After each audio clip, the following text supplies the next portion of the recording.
Thank you very much. Thank you. Yeah, thank you very much for the kind introduction. I'm Siegfried, and this is my colleague Stefan. And we are both from Germany, from a research institute called Fraunhofer SIT. And since this is our first time at Hack in the Box, we thought it might be a cool idea to bring some local beer to hang out together after the talk. So feel free to come on stage or meet us out there and grab a free beer. Thank you. Cool. So let's start with this talk. Well, let's introduce us a little bit. Stefan, would you say a few words about yourself? Yeah, as Siegfried already mentioned, I'm Stefan. I'm a mobile researcher working also at the Fraunhofer Institute, and we together are members of a small student hacking group, and as you can see, we're enjoying our spare time to teach students a bit of hacking. And here we want to present some of the results. Yeah, thank you.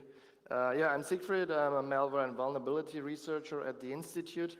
My main research focuses on static and dynamic code analysis, so combining these two guys together in order to automatically identify vulnerabilities or to spot malicious parts in software.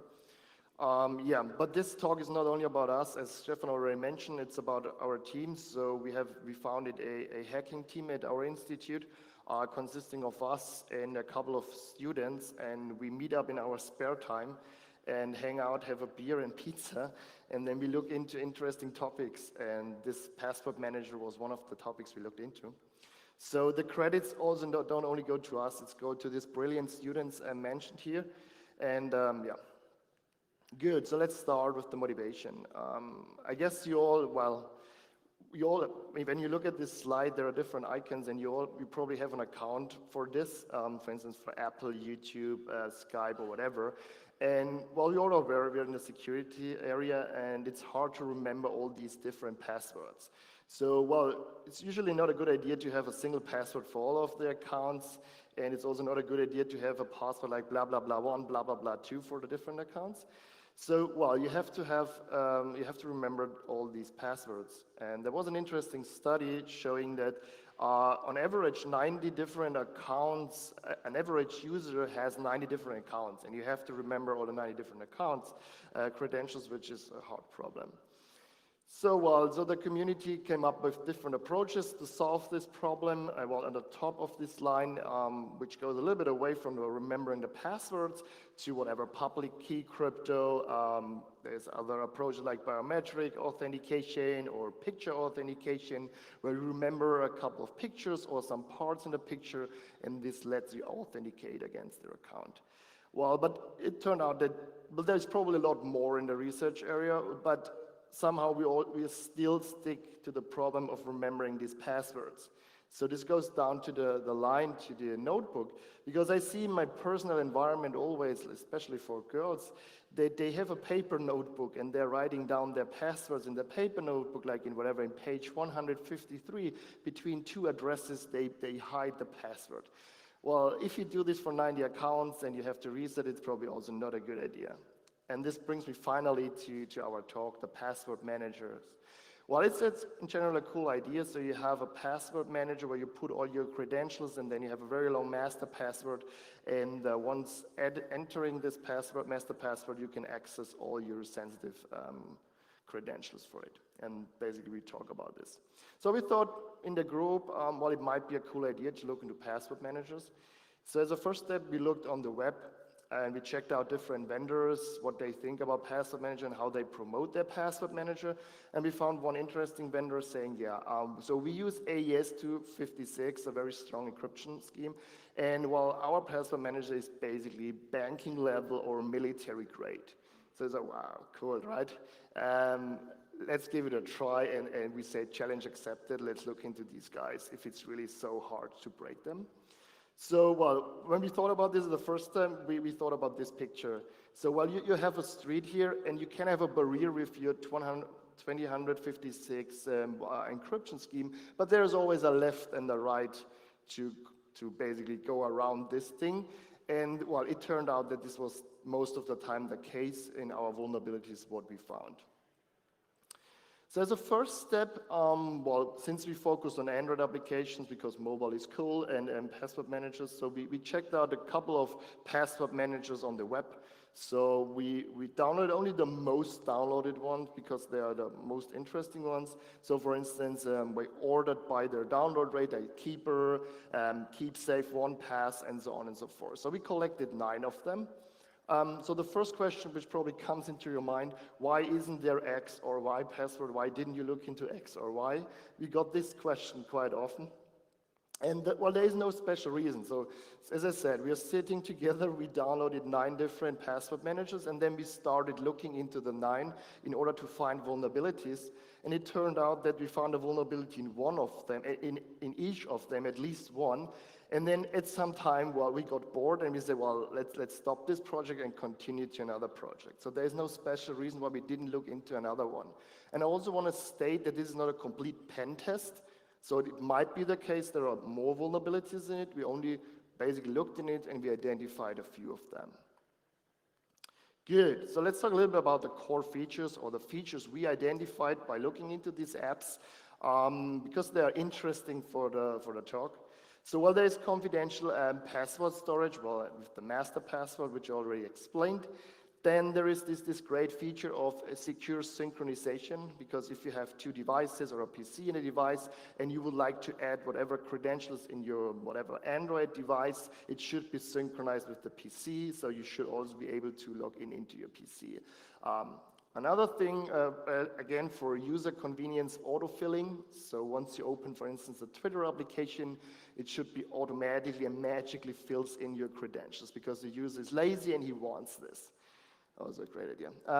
Another thing is a custom browser. We saw a lot of applications that implement their own browser and they integrate it into their app due to various implementation reasons, which we will explain later in the talk.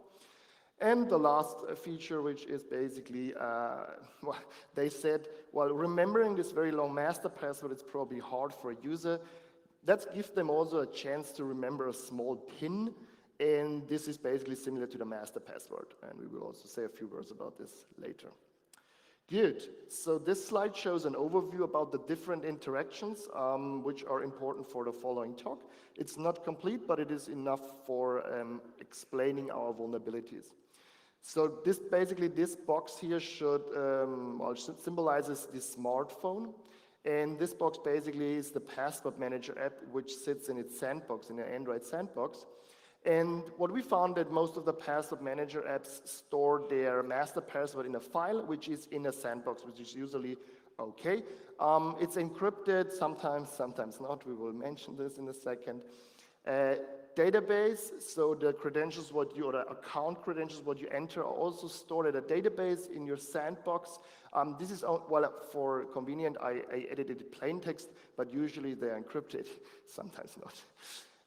Anyway, and so there is another connection to, out of this sandbox, there's an account manager, which is special in Android, and some apps store the master password there. We will also explain this later on. There's what I already mentioned, there's a connection to the internet due to the synchronization problem, or due to the synchronization feature, sorry. And then, well, for instance, if you have a Twitter application, for instance, this app, there's also communication, obviously, between the password manager app and this app to automatically fill in the credentials. And last but not least, there's a PC which can also communicate with the smartphone, which I'll explain in a second. Good, so no root scenario. What do I mean by this? All our attacks we considered are based on no rooted devices, because if the device is rooted, a few things are broken, because basically the sandbox model is broken and you can easily access the file and the user names and the password, while you have to decrypt it, but most of the time the key is inside the app, so it's not a big issue to decrypt the master password and so on. So all our attacks we mentioned are based on no rooted devices. Good, so let's talk a little bit of a few attack vectors, which we'll explain. First attack vector is the scenario, so you basically found a device which has a password manager on it, and you're able to log into the device. And then is it possible, once you plug it into your PC and connect to the device, is it possible to extract, for instance, the secured master password or the database files, which should be protected. First attack vector. Second one, what happens if I sit in between the master password and the internet? Is it possible to intercept or to get the credentials? Third one, well, if I somehow intercept the communication between these two apps, is it possible to get it? And last but not least, if I'm able to install an additional application on your device, is it possible that this additional application accesses or gets the master password and the credentials? So these are the four different attack vectors what we looked into. Well, in this talk we will not cover all of them because due to time restrictions, but in total we found 26 different vulnerabilities. And in the following, we will explain 5 in more detail. And later on, we give an overview what kind of vendors we attacked, or what kind of vendors, what kind of issues we found in them. Okay, so let's start with the first scenario. So basically intercepting the communication between these two guys with the attack vector that you basically install an additional application. So is it possible to access it? For this scenario, I will explain 2 different kind of attacks. First is manual filling, so manually filling the credentials from the password manager app into your Twitter application, for instance, and automatically filling, so I will explain this in a second. Manually filling. So the scenario is like this. You have your password manager app on the left, and you have your Twitter application, for instance, and these are the credentials of the Twitter. What you do as a user, you do a right click, you do a copy on the password manager, and then you, for instance, click on the password, do a right click, and you paste it. So general stuff. How does it work in Android? Well, you have a clipboard, and most of the password manager apps made use of the clipboard. So they store it on the, once you copy it, they store it on a clipboard, or save it on a clipboard, and then they read it from the clipboard. Well, when we look at this, we probably already see what's the problem. The problem is that in Android, every application can read from the clipboard without any permission. So this means you can write an application, and once you copy something to the clipboard, you can read it, and here we go. And that's basically the problem, and in most of the apps we looked into, basically they had all the same problem. Well, I would say even worse, because there are also some benign applications that make use of the clipboard functionality due to internal functionality of the app, which has nothing to do with this. So it might be the case that there are already applications out there that copy data from the clipboard and send it to the internet, and basically they steal your data without any purpose. Second scenario, since this manual copying is not cool for the user, right? He wants to be more, it should be more convenient, so let's automatically fill the credentials. So how does this work? So you basically open your Twitter application, and it should be magically insert your credentials because you're too lazy to do a right click and a left click and again. But how does it work in Android? Because in Android, these 2 applications run in its own sandbox. So it's usually not possible to put something in a field in another application or vice versa. So it's usually not possible.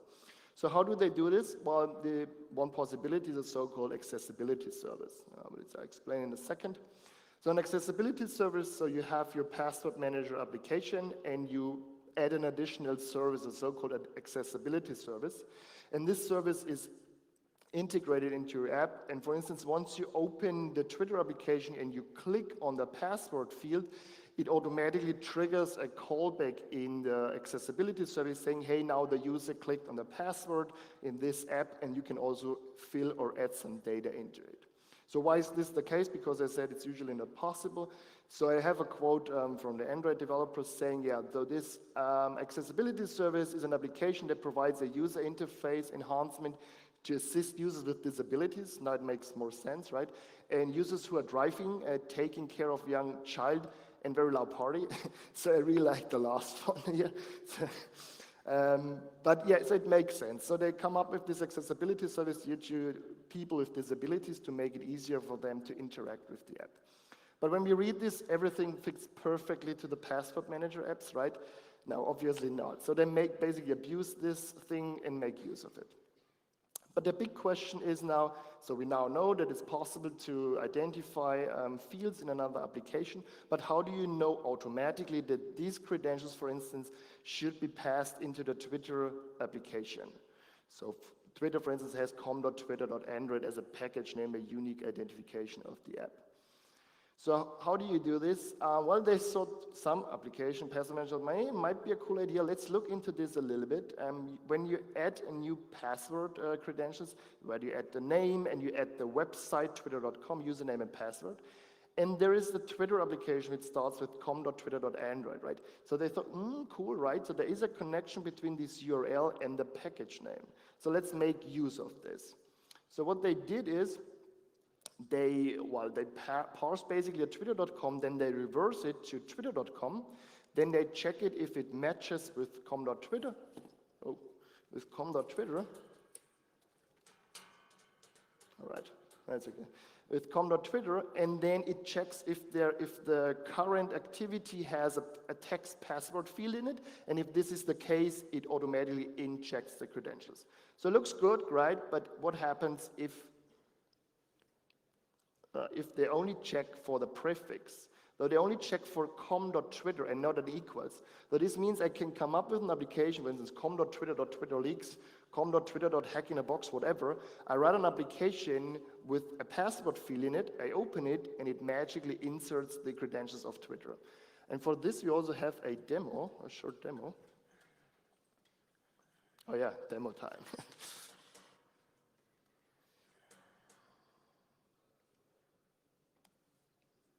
Okay, so this is the demo. Well, there's the device. I run it now. So now we open this password manager application. We enter our super secure master password, obviously, to unlock our safe.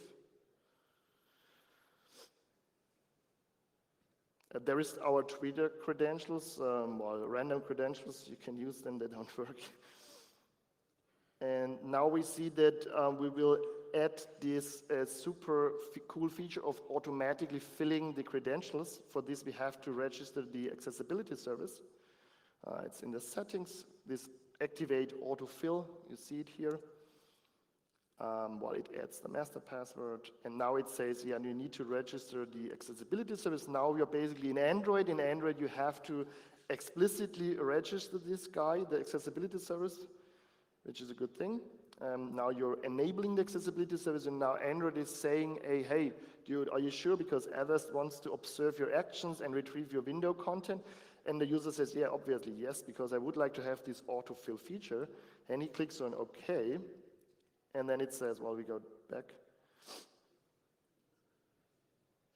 And now it says, yeah, now you're good, and everything works perfect. So that's it. And what we do as a next step, we open our application. Because this is now really fast, so we will click on this application, which is our fake com.twitter.twitterleaks application.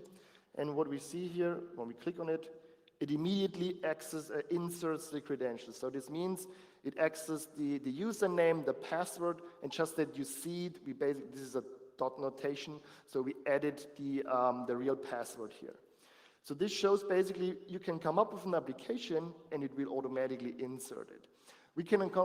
This is only for demo purpose. We also wrote an application which is completely transparent, so you don't see that anything is entered. It basically runs in the background, and we can steal the credentials from you. Just if you click on an application, it shows the credentials, then you go back, and then you open a game or whatever. So we showed that this shows that it's possible. Now let's switch. Good, and now we'll hand over to Stefan, who will continue with the rest of our text. Okay. Yeah. Siegfried already introduced our attacker models. The next attack I want to show is so-called evil mate attack. Just assume you lost your device or someone found it, or steals your device and is able to bypass your screen lock, some swipe pattern, whatever, and he can connect your device to the PC. Is it possible to read out somehow the protected password database, password container, or just get the master password? And for this scenario, I'd first introduce some Android function. I don't know, is everybody aware of the Android debug bridge? So I don't have to go in detail with the debug bridge. Oh, that's great. Okay, everybody knows also, if I have access to the device, I can enable this developer function. And the cool thing is, Android debug also allows the so-called backup function. This means if the application have the backup feature enabled, I can make a backup of the target package. And the backup is considering the whole private data folder. So let's say everything what is in the sandbox can be backupped when this backup flag is enabled. After the backup, there are tools just to transform the backup into an archive. We can extract it, and there we, for instance, found an XML file containing the master password or master secret in plain text. That was the whole protection. And the idea is this app will not really require any backup flag because it has a backend synchronization. They do their own backups. But this is one very easy way to bypass the sandbox. And as you can see, the master password is there in plain text. Just make a cat and you have full access to the encrypted password container. The next attack scenario is considering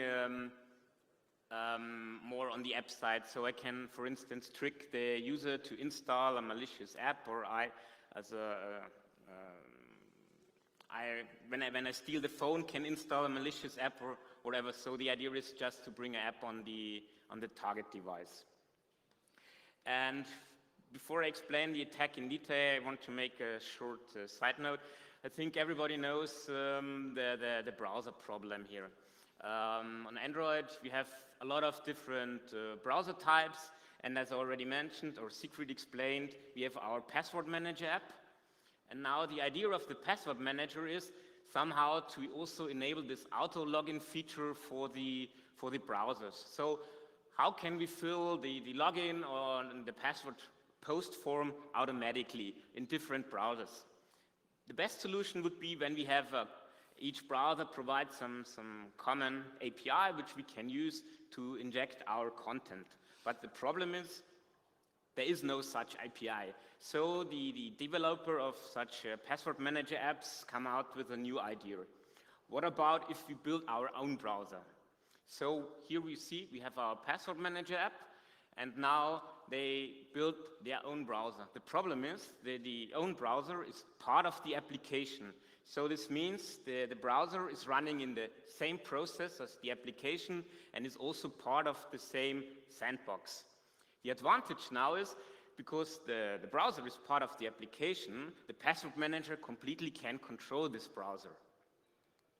So you can see the autofill is, for instance, working. But the question is now, can we abuse this browser somehow to bypass the sandboxing and access the local app folder to get, for instance, stored credentials, master password, and whatever?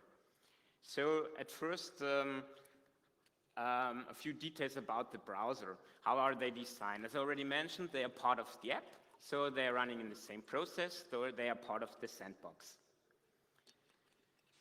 The most browsers use the WebView API, and a special feature of the WebView API is it supports also file URIs. You have to disable or enable them. What happens now if the file URI support is enabled? You will see it here. Imagine this is our browser bar, and now we enter some URL. We know the package name, we know the data folder, the package folder. We know also some XML file name of the application because we could reverse engineer or analyze it. And when we enter this in the browser, the app listens all the sandbox content. Here you see a more sophisticated XML file. For instance, the XML values and attributes are obfuscated just by an MD5. And what you can see here is our master password or our PIN.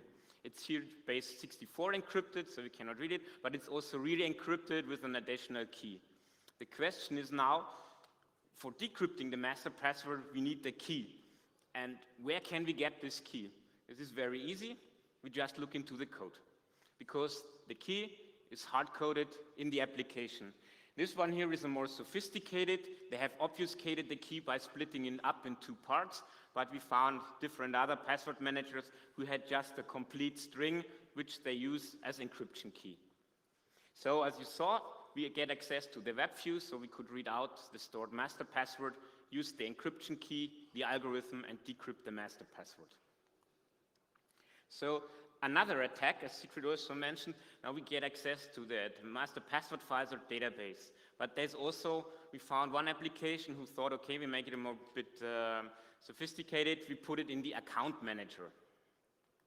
What is the account manager?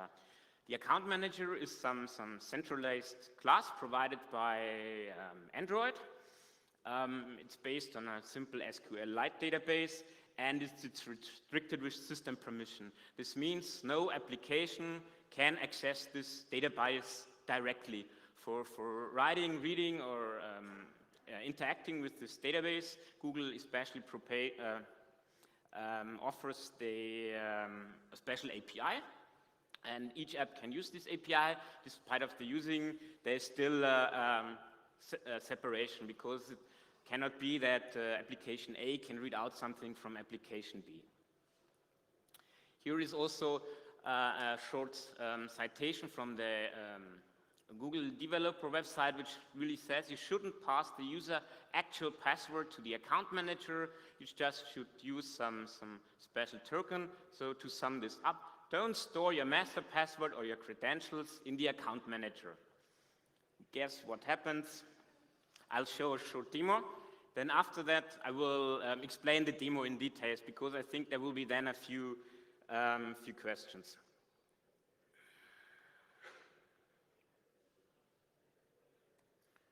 Okay, so you see again our smartphone. At first, we start the application. I logged in with my secure master password.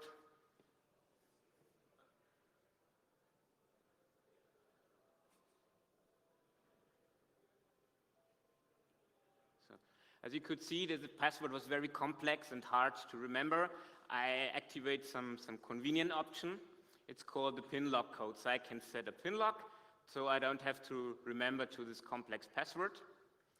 And they also offer me to somehow store the master password to get access again when something happens. So the remembers function here in the corner is activated.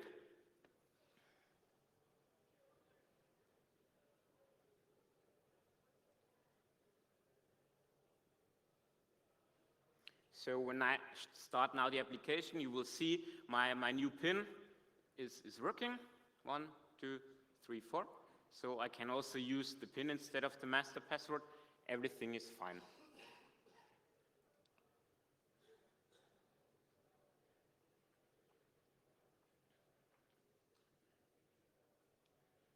Okay, now you see in this corner a short script which is accessing this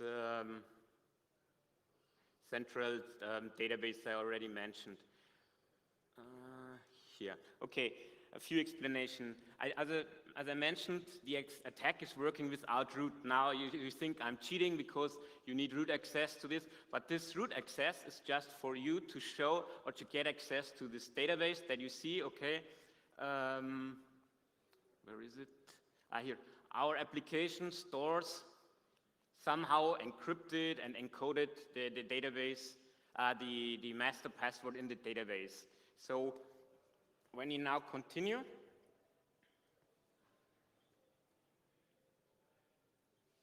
I install my attacker app, and the attack is based on a so-called residue attack. So after installing the application, you see this is just for demo purpose, and with this application, I can also register an account where I store my information in the account manager. You see here, I will explain it in a few minutes. Here suddenly happens some exception. This is the output of an exception, UID, something went wrong. Now when we continue, what I'm doing now, I'm uninstalling our target application. So you saw this dash line, I was configuring, setting my master password, everything, and now I'm installing it. And what now I can do, I click on extract the password. As you can see here, my application here shows now the same as on the left side.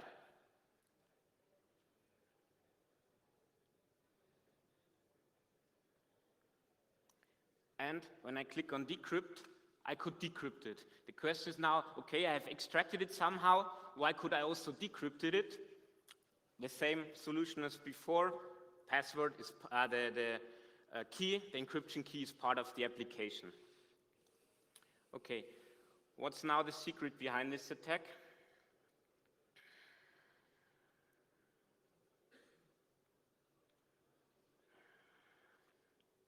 So here again you see the Android system, our account manager API, our account database.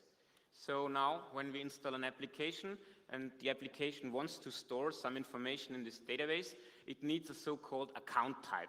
You can imagine this account type as some kind of primary key for the database. So the data are stored in the database. Also Android stores the UID, so it knows, okay, for this UID and this kind of primary key, this stored information are associated. Now we see our attacker app. Our attacker app defines the same account type as our target application. When you want to install it, you saw there is a collision.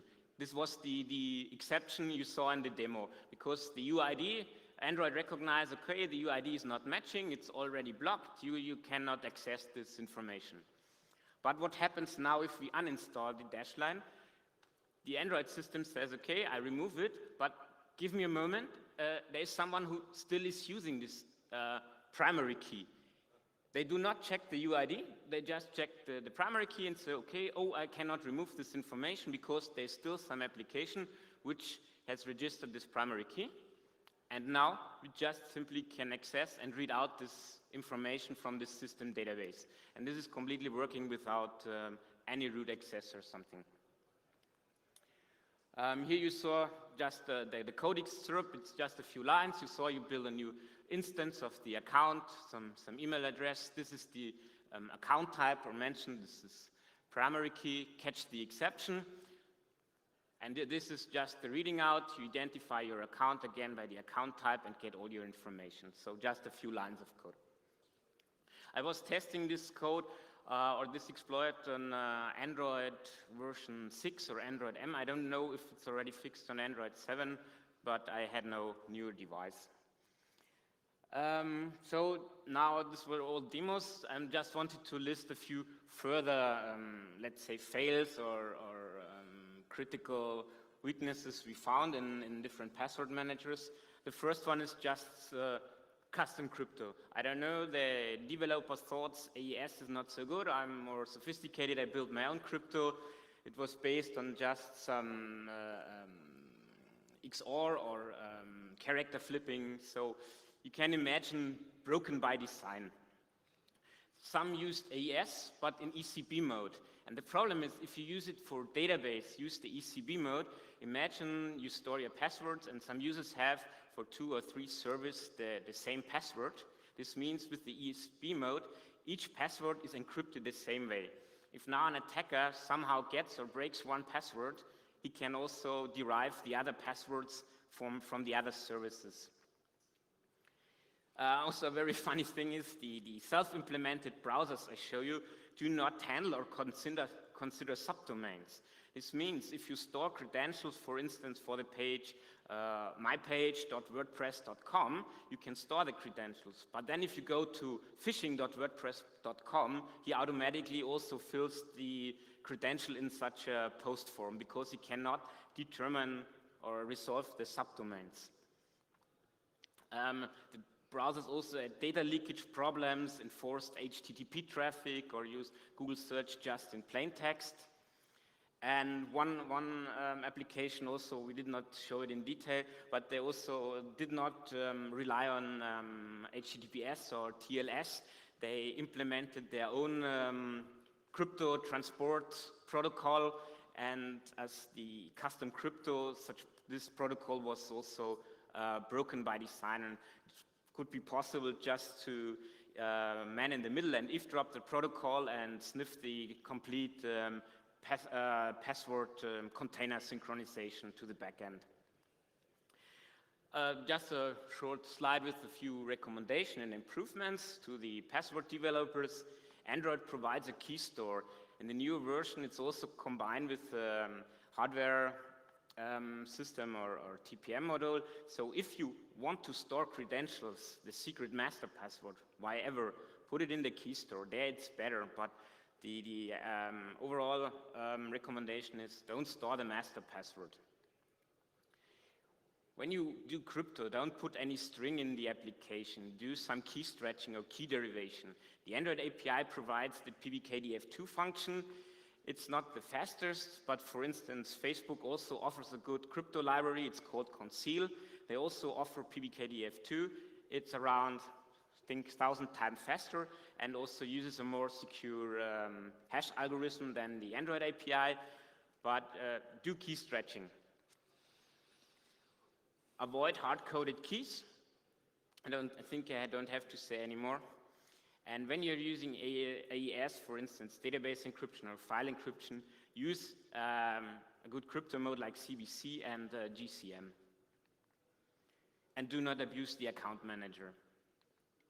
So here you see now a list or an overview of all findings. As you see, this was the table from the beginning, the different password managers. Here again, the different weaknesses and vulnerability we found. The first one was the master pin. So in this line, in all these apps with across, we were able to somehow get and decrypt the stored master password. These apps had hard-coded keys. There we were able to somehow bypass the sandbox without any root. These were different side channel attacks like clipboard sniffing or some other derivation. Here, these apps had self-implemented browser, which completely ignored subdomains. However, this browser had data leakage problem. One application just encrypted the password database only partially, so there was no full encryption. And this one was the broken synchronization, where the developer thought, okay, we can do it better than TLS. You see, we have a lot of crosses. We did not achieve a full bingo, but it was enough. All findings, advisories in detail, you can find here under this link, when we put all the security advisories which we sent to the manufacturer on our website. Yeah, we go to the end because the beer is getting warm. A short summary. So we showed several ways or techniques to attack the application without any roots. A few of them, or the most of them, were just possible because the application provides some convenience function, and this convenience or comfort function just weakens or destroys the complete security concept. And yeah, as I already mentioned, all findings were reported under responsible disclosure, and I think nearly all, except one, are already fixed.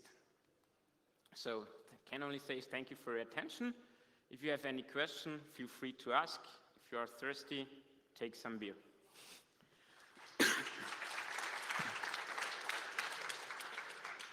Thank you very much. Well done for having the fastest applause of all the talks so far by just offering free beer.